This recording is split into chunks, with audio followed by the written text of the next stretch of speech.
Vizhinjam port की बात करते हैं हम। अभी रिसेंट में ही प्राइम मिनिस्टर नरेंद्र मोदी जी ने इसका इनॉग्रेशन किया है। विजिंजम पोर्ट का इंटरनेशनल सी पोर्ट है, केरला में है और यहाँ से त्रिवेंद्रम बहुत पास में है।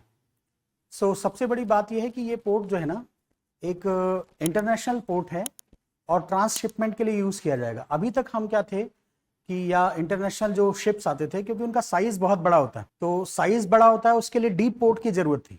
इंडिया में इतना डीप पोर्ट कोई नहीं था। ये मदर पोर्ट है। मदर पोर्ट मीन्स लार्ज जो शिपमेंट्स आती हैं उनको भी, ये लार्ज कार्गो जो होते हैं उनको भी हैंडल कर सकता है। अभी तक हम या कोलंबो पे या आपका सिंगापुर पोर्ट, इन सब चीज़ों इन पे डिपेंडेंट थे, या फिर अगर लार्ज शिप आते भी थे हमारे यहाँ तो हम उस लार्ज शिप से या जो शिप होता था उससे एक स्मॉल शिप में अनलोडिंग करते थे, फिर उस स्मॉल शिप को फिर कोस्टल रीजन में लेकर आते थे। विजिंजम पोर्ट जो बना हुआ है आपका, इस पोर्ट के बनने से क्या होगा कि जो अनलोडिंग का कोस्ट था, लोडिंग अनलोडिंग का जो कोस्ट था, बड़े शिप से फिर छोटे शिप पे हम ले जाते थे, तो वो जो अनलोडिंग और लोडिंग का कोस्ट था वो सब क्या हो जाएगा, रिड्यूस हो जाएगा। प्लस इससे क्या होगा, इंटरनेशनल मार्केट में जो हमारी इकोनॉमी है, जो मैरीटाइम इकोनॉमी, वो बूस्टअप होगी। केरला की जो इकोनॉमी है वो बूस्टअप होगी।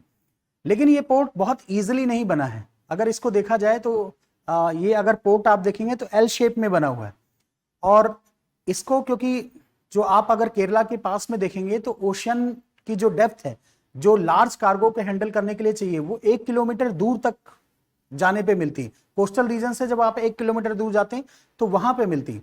तो उसके लिए क्या किया गया, पब्लिक प्राइवेट पार्टनरशिप का ये पोर्ट है।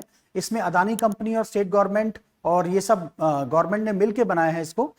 तो उस केस में अगर हम देखते हैं तो आप ये देखना एल शेप में बना हुआ है, और इसको समुद्र के अंदर, मतलब आप सोचिए 1 किलोमीटर अंदर तक बनाया गया, जिससे कि लार्ज कार्गो वहां हैंडल की जा सके, वहां से अनलोड किया जा सके, और उसको फिर हम ट्रक के थ्रू या और कोई जो ट्रांसपोर्टेशन मोड होते हैं उसके थ्रू हम फिर मेन पोर्ट पे ला सकें।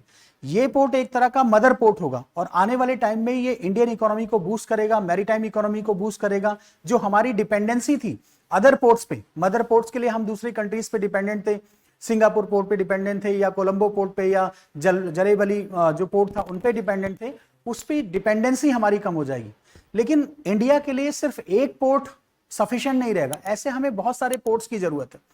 और हमारी प्रॉब्लम यह है कि हमारा जो कोस्टल रीजन है, वो चाहे वेस्टर्न कोस्ट हो या ईस्टर्न कोस्ट हो, तो वहां डेप्थ, जो वाटर की डेप्थ है वो बहुत ज्यादा डीप नहीं है।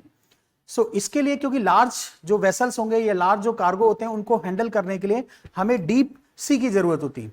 तो हमें करना क्या पड़ेगा, उसको या तो हम ओशन के अंदर लेकर जाएं, 1-2 किलोमीटर अंदर तक लेकर जाएं, वहां पे वो पोर्ट को डेवलप करें। और उस इंफ्रास्ट्रक्चर में कॉस्टिंग बहुत आती है, कॉस्टिंग भी बहुत ज्यादा आती है, और ये टाइम ना, इसका जेस्टेशन टाइम पीरियड भी बहुत ज्यादा होता है। जब आप इस तरह के पोर्ट डेवलप करते हैं तो आपको 30 साल लग जाते हैं या 20 साल लग जाते हैं, इस तरह का टाइम लग जाता है।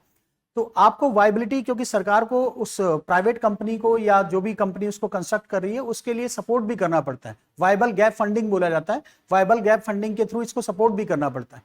और 30 साल में आप देखिए, 5 साल में ही आप हमेशा देखिए कभी साइक्लोन आता रहता है, कभी आपका सुनामी आ जाता है, कभी कुछ आ जाता है। तो इस तरह की जब कंस्ट्रक्शन किया जाता है तो कोस्टल रीजन में इस तरह की प्रॉब्लम भी फेस की जाती है। इसका जो कॉस्ट होता है वो बहुत ज्यादा होता है। लेकिन ये पोर्ट जब फंक्शनल हो जाएगा, लगभग 2027 में जब ये फंक्शनल हो जाएगा, तो 2500 करोड़ रुपए का पर ईयर इसमें बेनिफिट होगा, कंट्री को बेनिफिट होगा। कंट्री का जो लोडिंग और अनलोडिंग का जो कॉस्ट था वो भी रिड्यूस हो जाएगा, और मैरीटाइम जो इकोनॉमी है वो भी बूस्ट होगी।